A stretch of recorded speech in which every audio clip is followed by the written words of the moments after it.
नमस्कार, मेरा नाम आलोक है। आप लाइव स्ट्रीम देख रहे हैं हमारे विशेष कार्यक्रम सुबह की चाय में। आपका बहुत स्वागत है। देखिए, कपकपाती हुई ठंड है। हम भी दफ्तर आए हैं, गर्म कपड़े पहन कर आए हैं। मफलर भी अभी लपेटा हुआ था, रख दिया है। रवि उपाध्याय जी बिहार के वरिष्ठ पत्रकार हैं, क्योंकि अंदर स्टूडियो में थोड़ी गर्मी है, रूम टेम्परेचर नॉर्मल है, इसलिए हम आपसे बात कर पा रहे हैं। सुबह की चाय के इस विशेष कार्यक्रम में आपको बता रहे हैं कपकपाती हुई ठंड ने बिहार के हर एक ज़िले में लोगों को थर्रा दिया है, लोगों को दलदला दिया है कि नहीं सर? बहुत ठंड है, बिल्कुल ठंड है, थोड़ा बचना होगा। अब तो ज़्यादातर स्कूलों में क्रिसमस के बाद छुट्टी हो गई है, कल क्रिसमस का त्यौहार भी मनाया गया, सभी ने प्रभु यीशु मसीह को याद किया, ईसा मसीह को याद किया और कैंडल जलाए।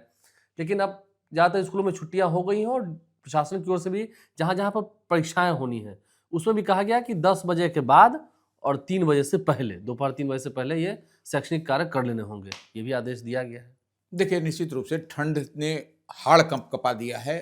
विशेष तौर पर बच्चे और बुजुर्ग, इन लोगों के लिए परेशानी इन दिनों काफी बढ़ी हुई है। हालांकि परेशानी सबके लिए है, युवा हैं, सबको सबके लिए भी ठंड तो कपकपा रही है, लेकिन जो प्रशासन की ओर से जगह जगह अलाव की व्यवस्था की गई है, आपको आश्रय स्थल खोले गए हैं पटना नगर निगम की ओर से, पटना में और अन्य जगहों पर, बिहार के वहां पर आप ये देख लीजिए। लेकिन और 28 दिसंबर तक जो वेदर डिपार्टमेंट का जो मौसम का पूर्वानुमान है, जो बताया जा रहा है 28 दिसंबर तक भीषण ठंड पड़ेगी, कड़ाके की ठंड पड़ेगी। यह अलर्ट भी एक तरीके से वेदर विभाग का है। तो इस लिहाज से जो वेदर विभाग, मौसम विभाग का जो अलर्ट है, आपदा प्रबंधन विभाग, तमाम विभाग जो है सो लगे हुए हैं।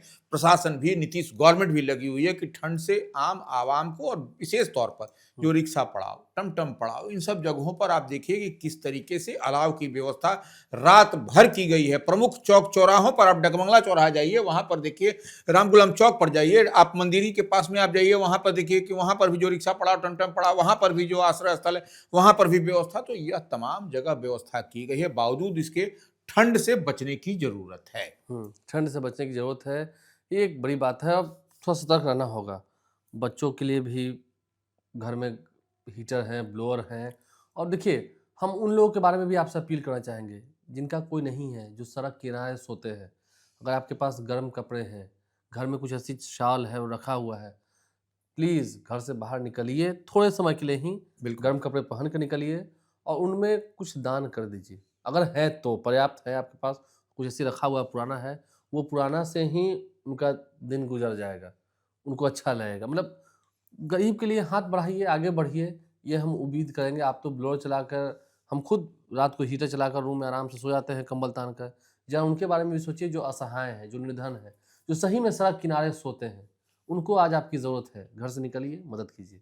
चलिए, ये तो मानवता की बात है, हम तो करेंगे ही मानवता की बात, आपको भी समझना चाहिए। ज़रा बिहार की खबरों की बात करेंगे। इस कपकपाती हुई ठंड में विजय सिन्हा का इन दिनों वीडियो काफ़ी चल रहा है। जनसंवाद कर रहे हैं। जो राजस्व भूमि सुधार विभाग के मंत्री भी हैं, बिहार के डिप्टी सीएम हैं, आज पूर्णिया में होंगे, आज वहाँ भी संवाद कार्यक्रम है। बिल्कुल, देखिए, वह लगातार आपने देखा कि लखीसराय, पटना, मुजफ्फरपुर और अब पूर्णिया में भी आज उनका भूमि सुधार जन कल्याण संवाद है। और उसमें संवाद करेंगे, और 8 गैलरी पूर्णिया है, उसी में उनका संवाद होगा। 11 बजे से यह कार्यक्रम शुरू होगा।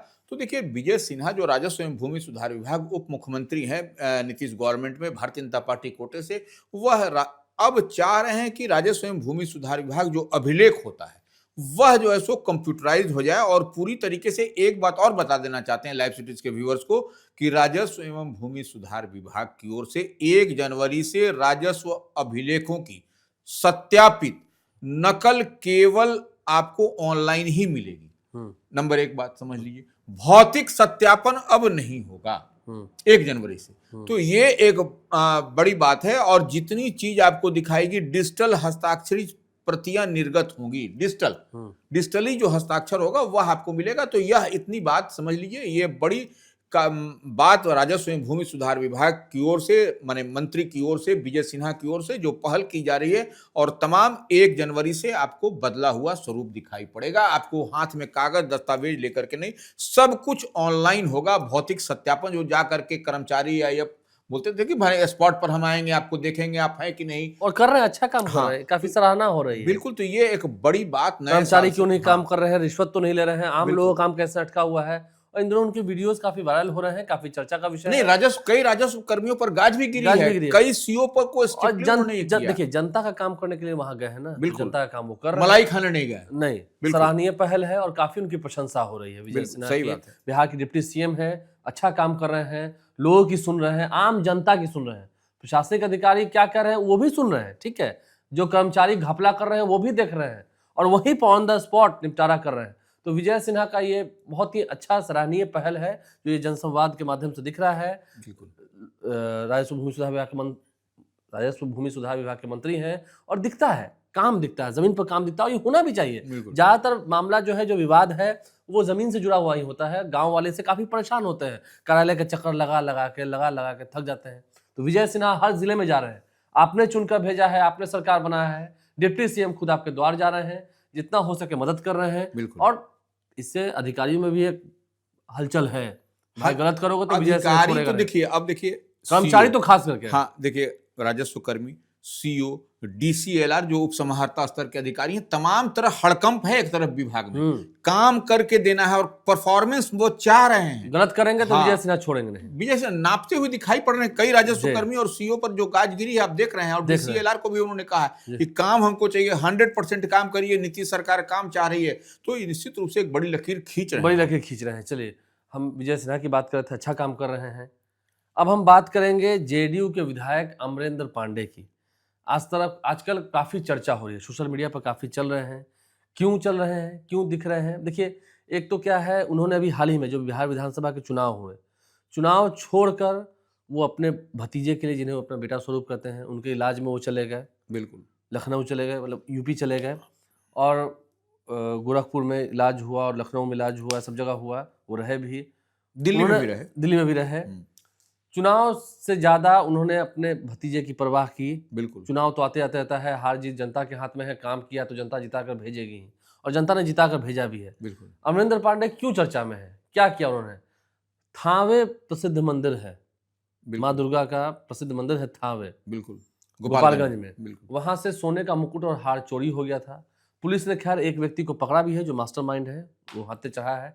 लेकिन अपने खर्च पर माँ भगवती की देखिए ऐसी आराधना, और देखिए समाज का सेंटिमेंट जुड़ा होता है ना, समाज के लोगों का एक भावना होता है, समाज के लोगों की भावना टूटती है जब ऐसी घटनाएं होती हैं। काफी अप्रिय घटना हुई, पिछले गुरुवार को ही हुई। आज तो शुक्रवार हो गया, कल गुरुवार बीता है, उसके पिछले गुरुवार को ही घटना हुई थी।